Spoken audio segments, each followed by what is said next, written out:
Segurament has sentit que les criatures amb ossos de la terra venen de peixos als que els van créixer extremitats i van sortir de l'aigua fa milions d'anys. Però vaja, el 99% dels peixos d'avui en dia, en rius, mars o llacs, tenen delicades aletes formades per espinetes cobertes amb una capa fineta de pell. Costa d'imaginar aquestes aletes evolucionant en extremitats fortes i robustes que aguanten el pes. Per què no ho van fer?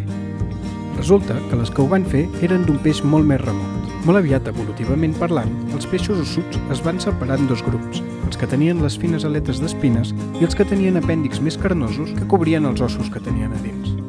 Inicialment, els peixos d'aleta amb os eren molts més que els familiars d'aleta d'espina, però just quan es començaven a adaptar a les zones amb algues d'aigües menys profundes, les fluctuacions climàtiques van causar extincions massives destrossant la vida als oceans. Després de la catàstrofe, els peixos d'aleta d'espina es van recuperar dominant els oceans, però els d'aleta d'os no se'n van sortir, excepte en alguns casos en les zones menys profundes que van anar fent peu fora de l'aigua, deixant pas a la llarga a cadascuna de les úniques criatures que caminen, salten, repten o volen per la terra.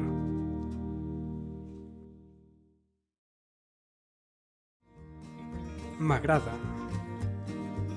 Em subscric. Comparteixo.